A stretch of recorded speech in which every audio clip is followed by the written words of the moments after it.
অবৈধভাবে সমুদ্রপথে ইউরোপ যাত্রায় ৬৩% বাংলাদেশি মানব পাচারকারী চক্রের কাছে বন্দী হয়, আর নির্যাতনের শিকার প্রায় ৮০%। এমন তথ্য বেসরকারি উন্নয়ন সংস্থা ব্র্যাকের।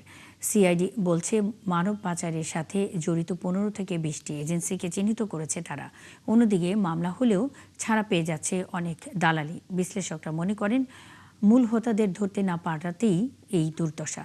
নাদিয়া শারমিনের প্রতিবেদন। লিবিয়া এমন একটা খেলার মাঠ, হারলে লাশ আর জিতলে ইতিহাস। আসলে স্বপ্নযাত্রা নাকি মৃত্যুযাত্রা? বিদেশের রঙিন স্বপ্ন দেখা অনেক মানুষ সেটা না ভেবেই ছোটেন সমুদ্রপথে। অবৈধভাবে লিবিয়া বা মধ্যপ্রাচ্যের বিভিন্ন দেশ হয়ে ইউরোপে যাওয়া এই তালিকার শীর্ষে এখন বাংলাদেশের নাম। এক যুগে এদেশের অন্তত ৭০,০০০ মানুষ সাগর পাড়ি দিয়ে ইউরোপে গেছে।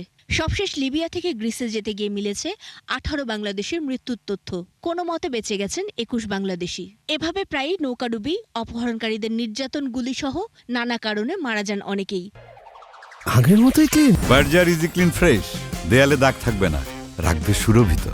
আমরা দেখেছি এইভাবে লিবিয়াতে রাখার পথে কিন্তু এদেরকে ৬৩%কে বন্দি রেখে নির্যাতন করে। ৭৯% তারা সরাসরি নির্যাতনের শিকার হয়। ২০ জন, ২৫ জন, ৩০ জন মারা যায়। তখন আমরা কয়েকদিনের জন্য আমাদের আইন শৃঙ্খলা রক্ষাকারী বাহিনী তারা অভিযান চালায়, কিছু লোক অ্যারেস্ট হয়।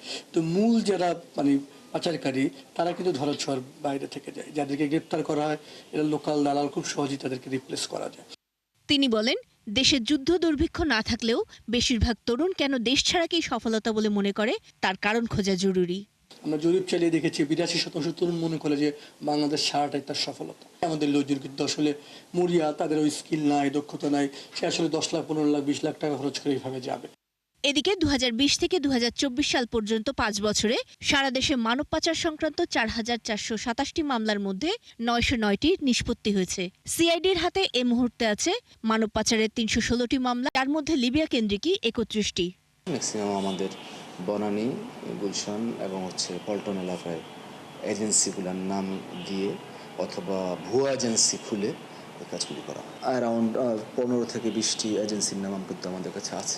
তবে তিনি জানান, জামিন পেয়ে দেশ ছাড়লে এসব দালালকে আবার ধরা বেশ কঠিন। ১০০টা মামলার মধ্যে আমরা ৯০টা মামলা আমরা চার্জশিট দিতে সক্ষম হই।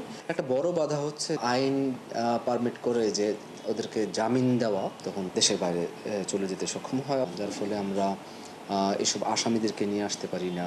ব্র্যাকের সমীক্ষা বলছে, এভাবে ইউরোপ যেতে চাওয়া মানুষদের অধিকাংশই ঢাকা, মাদারীপুর ও সিলেট অঞ্চলের আশেপাশের ১০-১২টি জেলার বাসিন্দা, আর তাদের বেশিরভাগই তরুণ।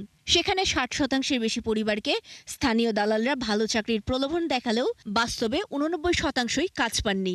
২০২২ থেকে ২০২৫ সাল পর্যন্ত ৬,২৬০ জন দেশে ফিরে আসেন।